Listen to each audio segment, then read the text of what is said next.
Hey guys, welcome back. We're on day 40. Super exciting. Today we're moving on. We're finishing off Leviticus. I hope I said that right. And then starting on Numbers. So that's exciting.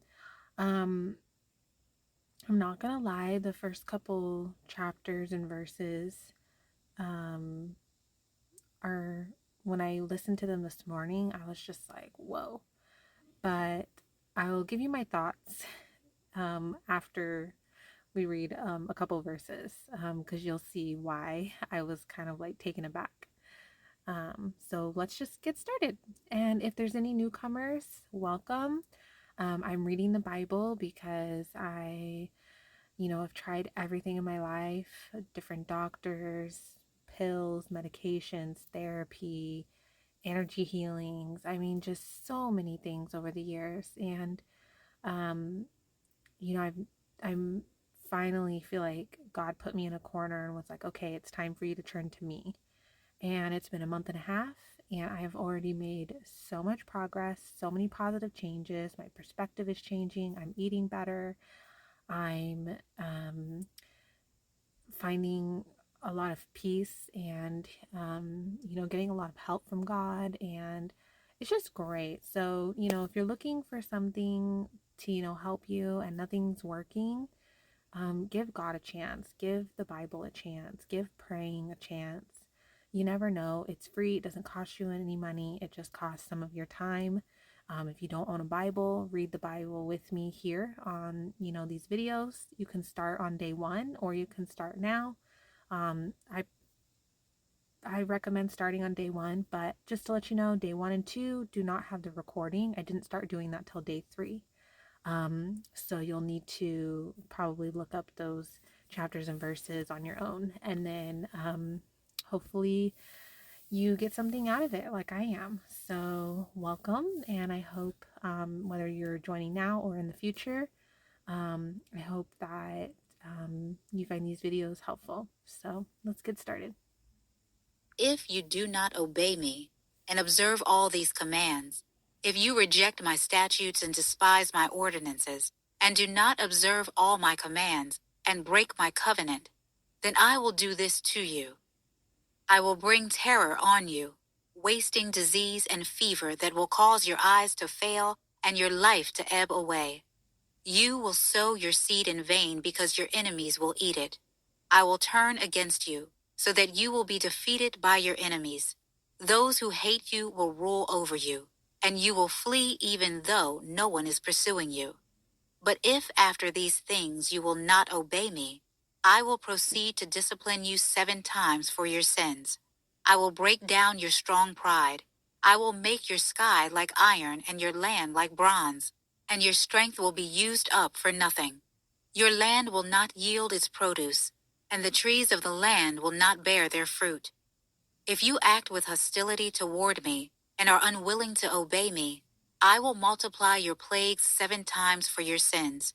I will send wild animals against you that will deprive you of your children, ravage your livestock, and reduce your numbers until your roads are deserted. If in spite of these things you do not accept my discipline, but act with hostility toward me, then I will act with hostility toward you. I also will strike you 7 times for your sins. I will bring a sword against you to execute the vengeance of the covenant. Though you withdraw into your cities, I will send a pestilence among you, and you will be delivered into enemy hands. When I cut off your supply of bread, 10 women will bake your bread in a single oven, and ration out your bread by weight, so that you will eat but not be satisfied. And if in spite of this, you do not obey me, but act with hostility toward me, I will act with furious hostility toward you. I will also discipline you 7 times for your sins. You will eat the flesh of your sons. You will eat the flesh of your daughters.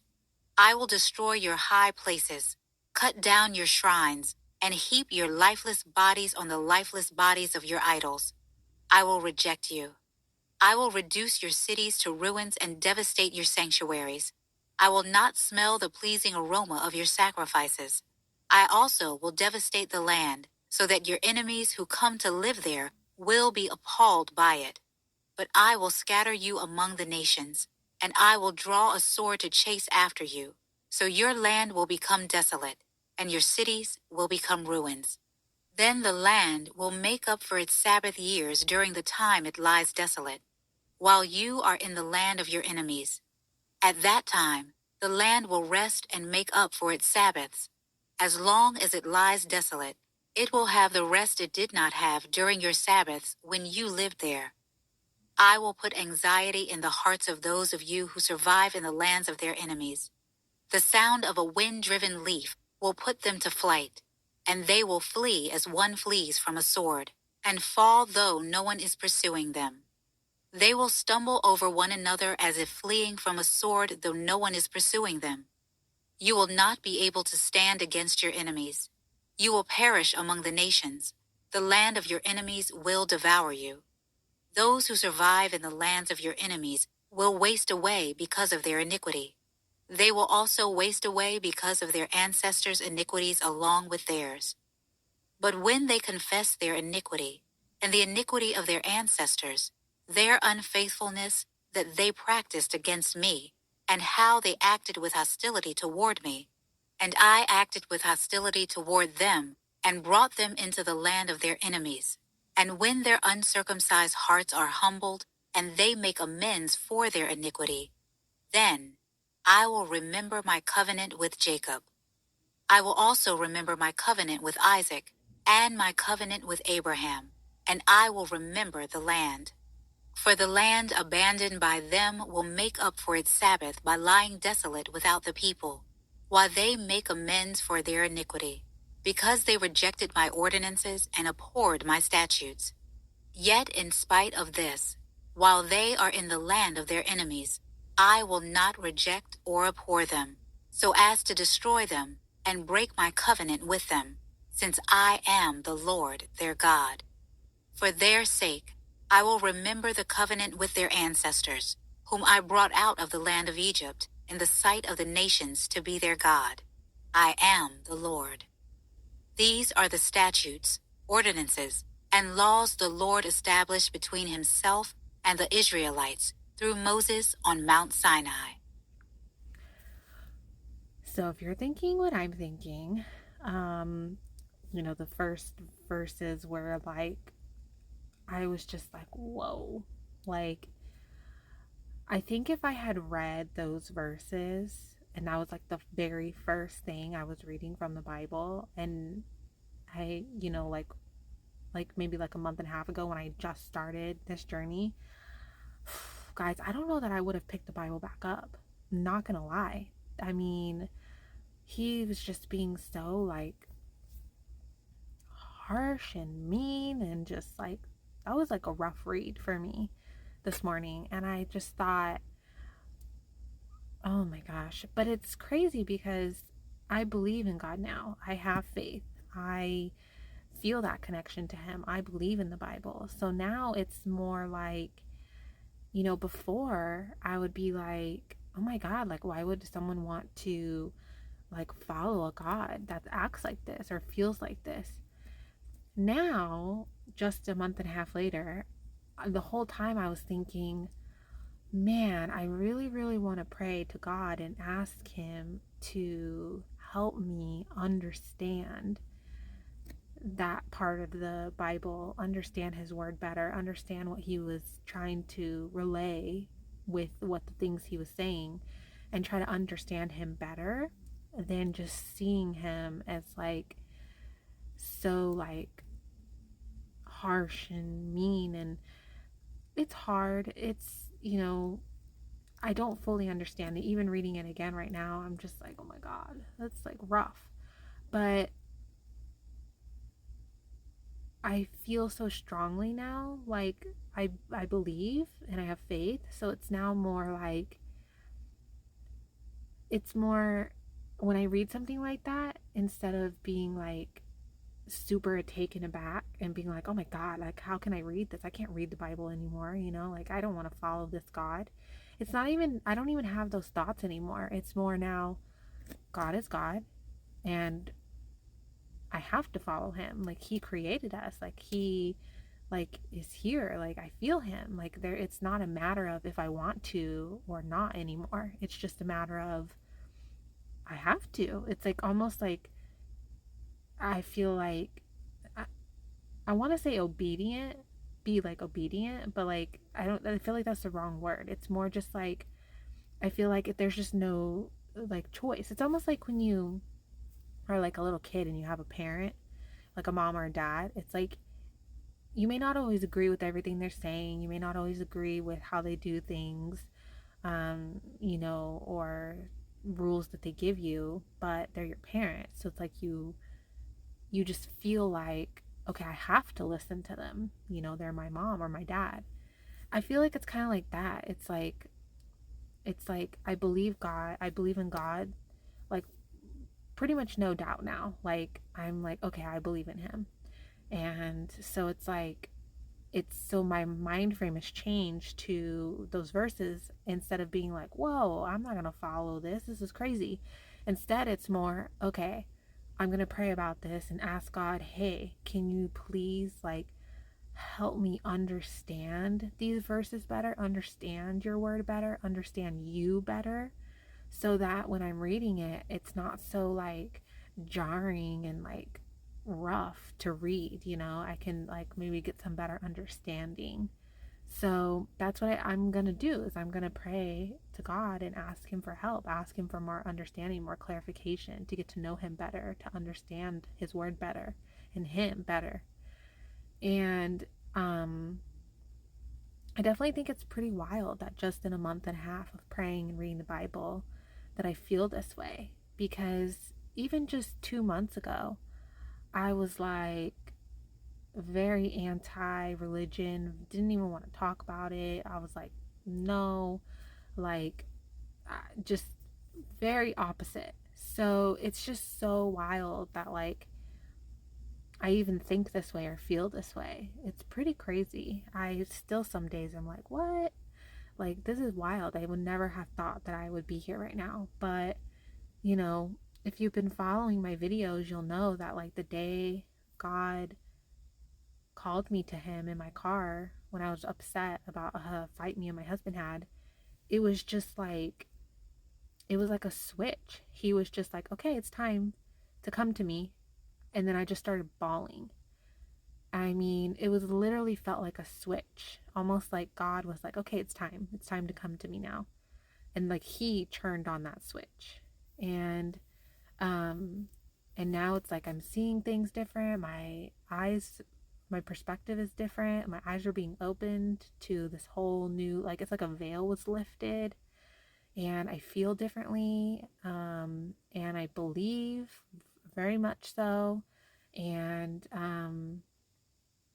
it's just wild to like read those first couple verses or the whole chapter basically, and instead of being like appalled and being like, oh my God, I can't do this, I can't follow a God that feels this way or acts this way, and then I'm never going to read the Bible again. Like it's like I don't feel that way at all now. It's now more, I feel this craving to understand God more, to understand the Bible more, to understand his word more. And I don't know, it's pretty crazy. And if you're like struggling and you're like, this lady is crazy, how are you feeling this way? Like, why are you, that's crazy talk. Do what I do and pray to God. Pray to him and ask him to help you open your eyes to the truth in the world, to help you understand him better, to understand his word better. Pray to him and ask him for help with those things, and he will help you. He will guide you and he will help you. I can't say in what way because, that's for him to do and decide how he's going to help you. But, through for me, it's in various ways. Videos I find on YouTube, people I talk to, you know, um, I'll be watching like a show or something on TV or a movie, and somehow God like makes me like think like, he's answering a question through the show, or like just like weird stuff like that, like random things like that. So it's you just don't know like how he's going to answer you. Just be open to hearing him and giving him a chance. You never know what's going to happen. So that's what I'm going to do, guys. I'm going to pray about the this chapter because it's a harsh read. My goodness. And it definitely makes you see like why God's like, you need to fear me because, I mean, he created us so he can get rid of us anytime. I mean, really. But I don't know. I'm trying not to think about it too much because I'm just I feel like the best thing to do is just pray to him and ask him to help me understand him and his word better and understand these verses better, and get like more clarification. Oh, and that's another way he's been helping me is by, the various people that have been commenting on my videos here and there. I feel like he's, sending those people to help me as well. That's been another way that he's been helping me. So you just never know how he's going to help you. All you have to do is just pray and then let him take the reins from there. You just need to start. That's how you start. One, just start praying. That's it. And then he'll take the reins from there. But you have to keep praying though. You can't just be like one day pray for help and then that's it. You have to like keep up a relationship with him. But once you get into it and get going, I feel like you'll want to keep doing it. You'll want to keep getting to know him. You'll want to keep reading his word. You'll want to keep praying. That's what happened to me. So I pray that that's what happens for you too. The Lord spoke to Moses, "Speak to the Israelites and tell them, when someone makes a special vow to the Lord that involves the assessment of people, if the assessment concerns a male from 20 to 60 years old, your assessment is 50 silver shekels measured by the standard sanctuary shekel. If the person is a female, your assessment is 30 shekels. If the person is from 5 to 20 years old, your assessment for a male is 20 shekels, and for a female, 10 shekels. If the person is from 1 month to 5 years old, your assessment for a male is 5 silver shekels, and for a female, your assessment is 3 shekels of silver. If the person is 60 years or more, your assessment is 15 shekels for a male and 10 shekels for a female. But if one is too poor to pay the assessment, he is to present the person before the priest, and the priest will set a value for him. The priest will set a value for him according to what the one making the vow can afford. If the vow involves one of the animals that may be brought as an offering to the Lord, any of these he gives to the Lord will be holy. He may not replace it or make a substitution for it, either good for bad or bad for good. But if he does substitute one animal for another, both that animal and its substitute will be holy. If the vow involves any of the unclean animals that may not be brought as an offering to the Lord, the animal must be presented before the priest. The priest will set its value, whether high or low. The price will be set as the priest makes the assessment for you. If the one who brought it decides to redeem it, he must add a fifth to the assessed value. When a man consecrates his house as holy to the Lord, the priest will assess its value, whether high or low. The price will stand just as the priest assesses it. But if the one who consecrated his house redeems it, he must add a fifth to the assessed value, and it will be his. If a man consecrates to the Lord any part of a field that he possesses, your assessment of value will be proportional to the seed needed to sow it, at the rate of 50 silver shekels for every 6 bushels of barley seed. If he consecrates his field during the year of Jubilee, the price will stand according to your assessment. But if he consecrates his field after the Jubilee, the priest will calculate the price for him in proportion to the years left until the next year of Jubilee, so that your assessment will be reduced. If the one who consecrated the field decides to redeem it, he must add a fifth to the assessed value, and the field will transfer back to him. But if he does not redeem the field, or if he has sold it to another man, it is no longer redeemable. When the field is released in the Jubilee, it will be holy to the Lord like a field permanently set apart. It becomes the priest's property.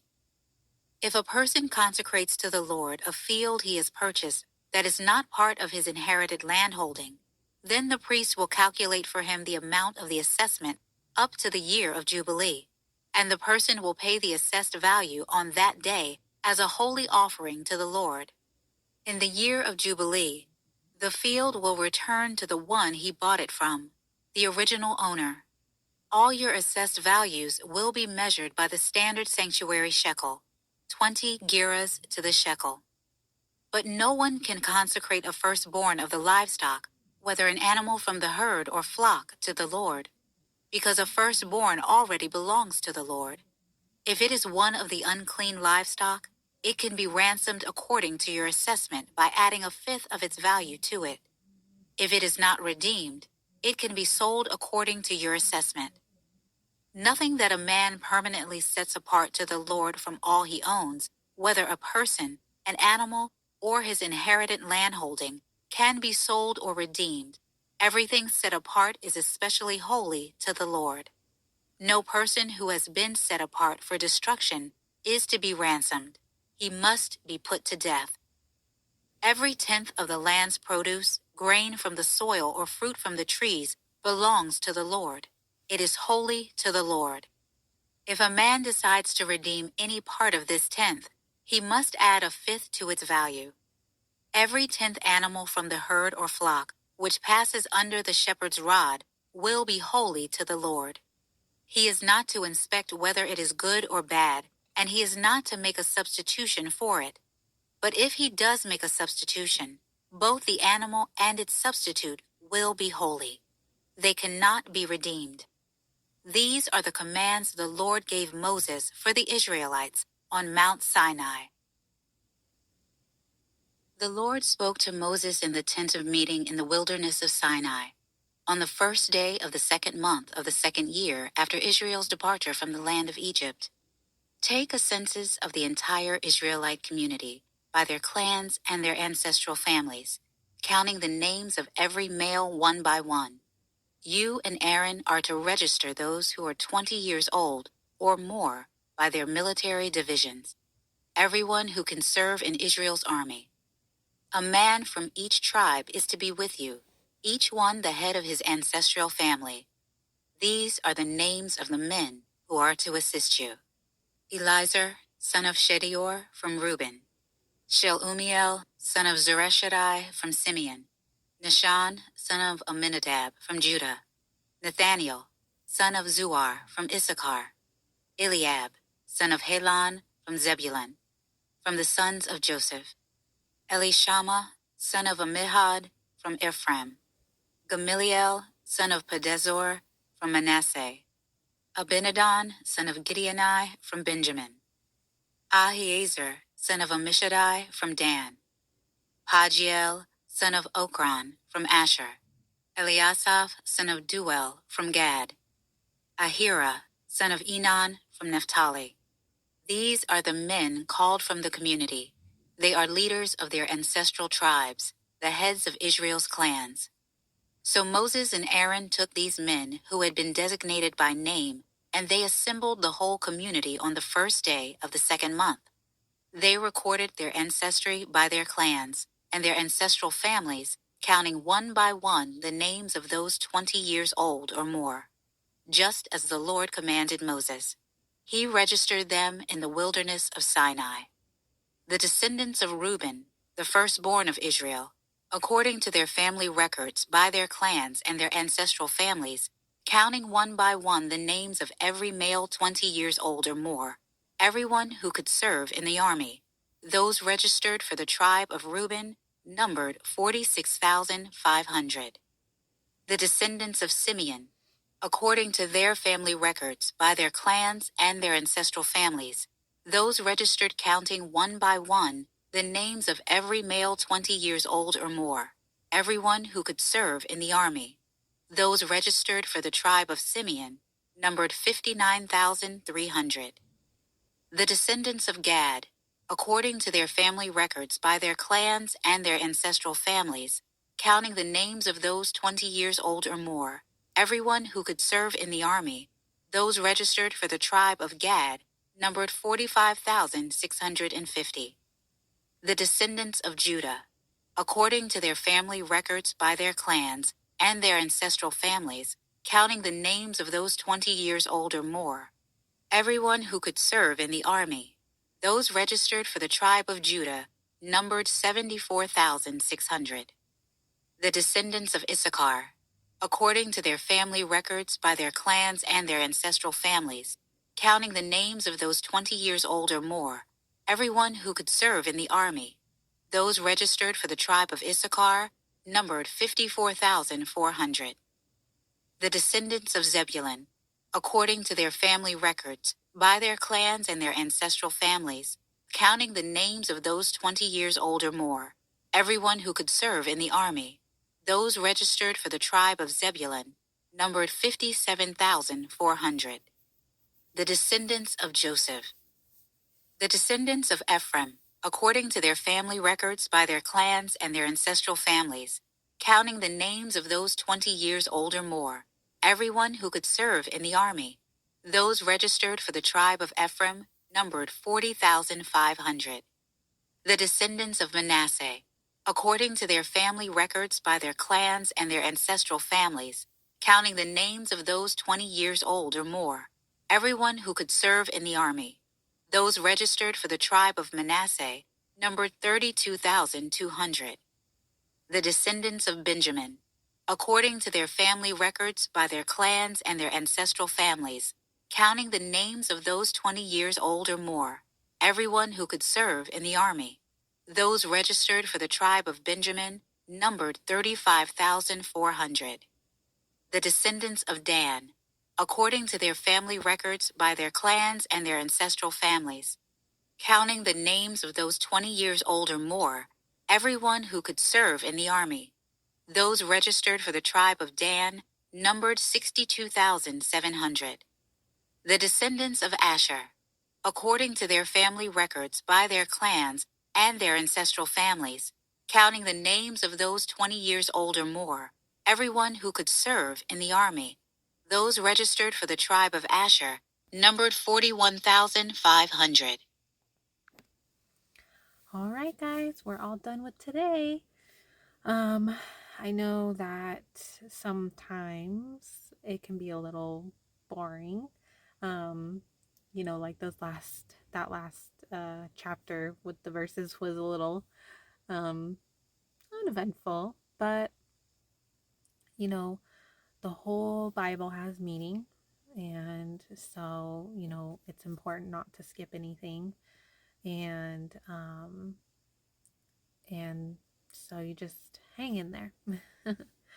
All right, guys. Well, I hope that you continue to join me and read the Bible with me. And hopefully, God helps you with whatever you're needing help with. But please, just a reminder, don't forget to thank God for the blessings that you have and the things that you're thankful for. And, thank Him for loving us and being here for us. And I know that sounds weird to say if you're like new and you're like, whoa, those first verses doesn't sound like a loving God. I think that God is very loving and cares about us very much so. I just think that um, we need Him to help us understand His word more in order to understand Him more. And then I think that we'll have more understanding and clarification when we read, darker verses like that about understanding where God's coming from and why He's telling us these things. Um, so I do believe He is a very loving God, and if you're struggling to see the blessings that you have in your life, that's also something I pray to God to ask Him. I ask Him to help me open my eyes every day to the blessings in my life that are there every day, all day, that I miss, that I don't see. And He'll open your eyes, you know. So, all right, guys, well, join me back again tomorrow. Good night.